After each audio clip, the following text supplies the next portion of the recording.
impeachment. Patay kayo diha. Sige. Constitution. Itong mga senators po natin, they're creating legal issues po. And Aha! will you challenge this po ba? Itong ginawa po ng Senado sa Supreme Court, itong pag-remand, is this abuse of discretion na po ba? Uy! Teka, ba't napunta sa abuse of discretion? Ayos na rin yung media na to Abuse of discretion? Yung impeachment court, wala pong makakapigil yan sa kanilang decision. Kasi ang impeachment court ay parang sila ang magdidesisyon sa kanilang sa korte nila, as sole court. Walang ibang makikialam dyan sa impeachment court na yan, tol. Kaya anong gagawin ng impeachment court? Tanggapin nyo ng buo yan. Lunukin nyo ng buo. Kung hindi nyo malunok ng buo, nasa sa inyo yan. Bilaukan kayo. Ano nangyayari? Ito pong sa ngayon, ang Tichere. Ayan kadistrito mo. Nananalo pa to. Nandiyan na yung aso Matahol desisyon ng House Prosecution Panel is to submit clarification muna. So with respect to other legal remedies, hindi pa namin to na pagdidesisyonan.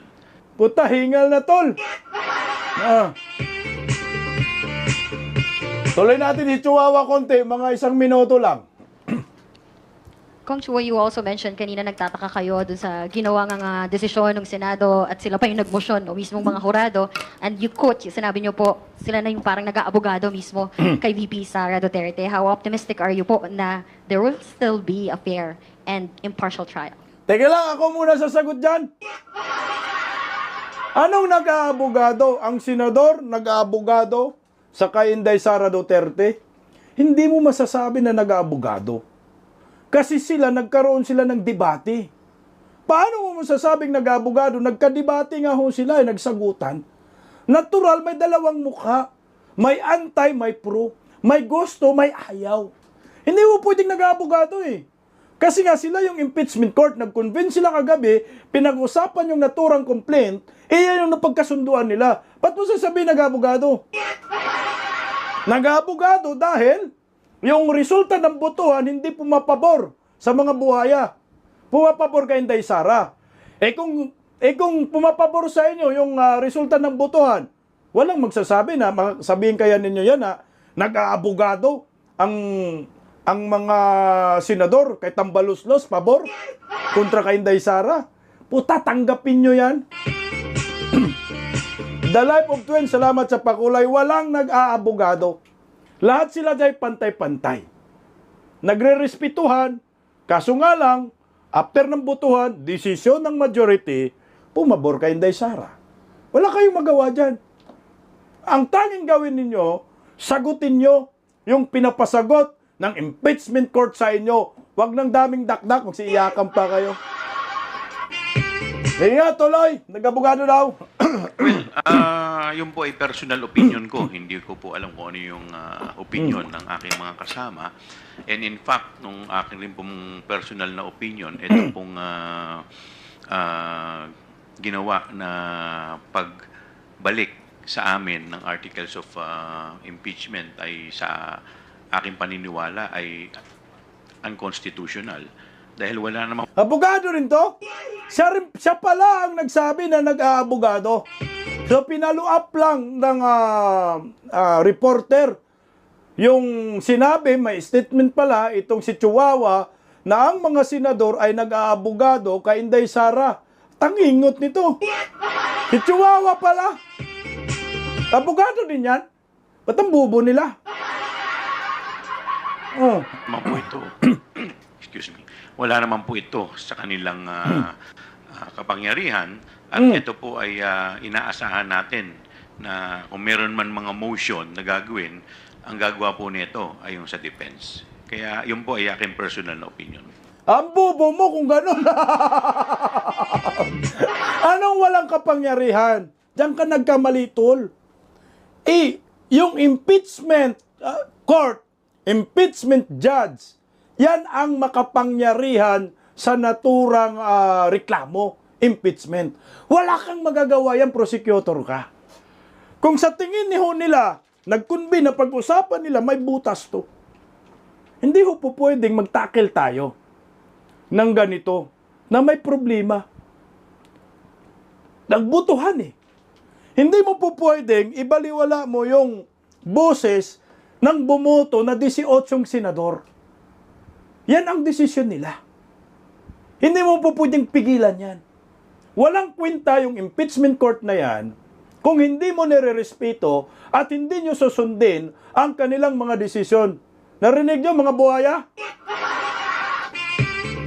Oh. Hindi lang matanggap ng mga kongresista yung desisyon ng 18. 18 ka mga senador. Kaya guys, ano pong nangyari? Ayan, nagsiiyakan yung mga sinasabi, yung sinasabi ni Jinky, may utang kay Inday na taong bayad. Oh. Ito, pakinggan po natin. Oh. Muling kinalampag ng pro-impeachment groups ang Senado. Panawagan pa rin nila, litisin na agad si VP Sara. Live mula sa Senado, nangunguna sa balita, si Gio Robles. Gio, anong sitwasyon dyan ngayon? If you were asking kung kamusta ang sitwasyon dito, sa tapat ng Senado ay nagpapatuloy. Ito nga. Teka, ito yung sinasabi ni Jinky, salamat sa taong bayad, sa pagsuporta. Tingnan mo naman, ang dami nila.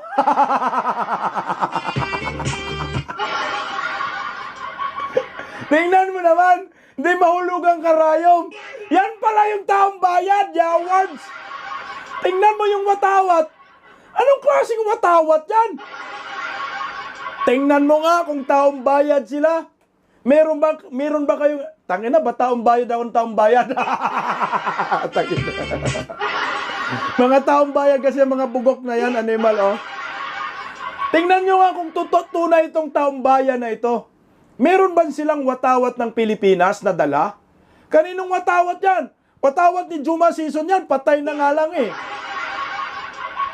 Okay, di ba kay Juma watawat yan? Di maulog ang karayom. Grabe, ang tindi ng tambayan na to. Di nakatulog ang mga animal, oh. Galing pa yata yung iba ng bundok. Oh, sana watawat ng Pilipinas yan, taong bayan. Ang programa na isinasagawa ng iba't ibang grupo. Ito yung mga pro-impeachment groups na nagdaan ng programa dito sa tapat ng Senado. Ito na yung ikalawang grupo, Gigi, kasi kanina yung Akbayan Party List ay kakatapos lang ng programa nila. Kay Tidi Casinyo, grupo. Puta, ito yung sinasabi ni Luestro na taong bayan. Hala, ano ang nangyayari sa Kongreso ngayon? Ito taong bayan ito, pero walang dala ng watawat ng Pilipinas. Kakampi nila ito. Sinusuportahan sila, sumama daw sa misa. So ano ang mukha ng gobyernong Marcos ngayon? Ang tinutukoy nilang taong bayan ay ito yung mga kontra sa gobyerno na kahit sinong presidente kinukontra. Except kay NGWM, kakampi nila. Ang taong bayan yan, ang taong bayan na sinasabi niya. Puta kawawa ang Pilipinas pang ganun. Mga salot yan! Puro gulo lang ang hatid sa Pilipinas. Ilang dekada na ba yan si Tidi Casinyo? Nakikibaka. Hindi nga ho yan kaya makipagdebate sa akin. Hinamon ko yan eh. Magharap-harapan kami. Ano ba yung tulong nila sa taong bayan? Ilang years na ba ang kanilang pakikibaka? 50 years? Mga magsi-60 years na? May nagawa ba yung sinasabi ni Luistro na taong bayan sa ikakabuti ng ating bayan? Ilang years sila nakikibaka? May watawat ba silang Pilipinas na dala? Watawat ni Juma yan ah. Ngayon nga, tuloy yung report. Mga around 20 p.m. Ito naman yung grupo na ito, pinapangunahan ng Bayan Muna ng Gabriela. At kung makikita niyo dito sa likuran ko, ay hilarangan nila ang dates ng... Alam mo, Gabriela, naligaw ka talaga ng landas. Bayan muna, Gabriela. Puta, yung issue sa kabataan na hinalay ang 3 leader. Tahimik ka. Ngayon, tungkol sa impeachment kay Inday Sara, nagrally ka. Basurang mga bugok. Hihiramin ko yata yung kandila ng lula ko. At karayom ng lolo ko. At manika ng tiyahin ko. Equals barang na yan ba? Putangin ng taong bayan, wala pang 100. Siguro mga 50 siguro meron sila. 100, mukhang wala, hindi aabot. Walang budget. Eh nga, tuloy, Senado, nakatungtong sa track kung saan ginawang stage itong vehicle na ito para magdaos nga ng maliit na programa. Sa mga oras po ito ay nagpapatuloy pa rin yung maliit na program. Kanina, nakapanayan din natin yung tingnan mo naman yung mga mukha nila, ng mga patay gutom.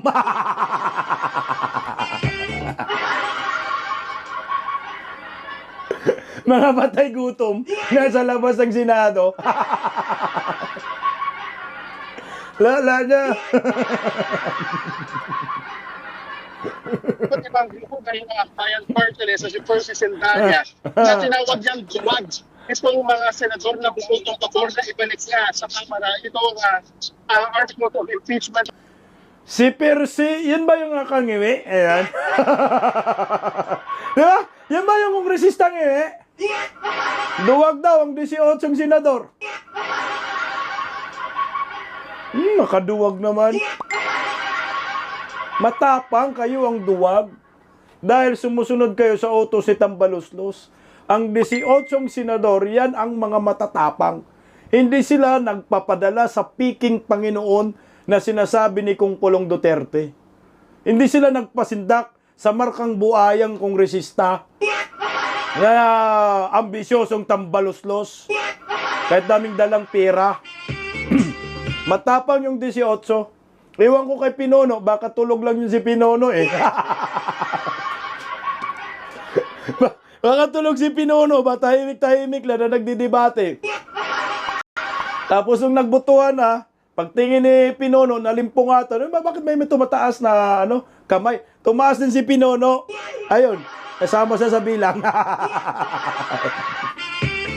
Ito mga bugok, itong mga nagrally dito. Kay Vice President Sara Duterte ay bayan party list sa President Sendanya, pambabanahuha, pambabastos at pananabutahe ang aksyon ng Senado. Ginito sa Sendanya na walang kapangyarihan ng Senado na ibalik sa mababang katulungan ang articles of impeachment. Nandito din si dating Senador Laila De Lima at incoming mamamayang liberal representative De Lima. Nandito siya kanina sa kilos protesta, nagsalita, hindi niya naitago yung kanyang galit at dismaya dito sa pagkaantala ng impeachment laban kay VP Sara Duterte. Usap rin natin si Kiko Aquino D, isa siya sa mga miyembro ng grupong unang naghain ng impeachment complaint laban. Putangin na, bakit yung video sa kabila, King Koy? Saragan, salamat sa pakulay. Pambabastos, ang sabi nila, di ba sila yung bastos?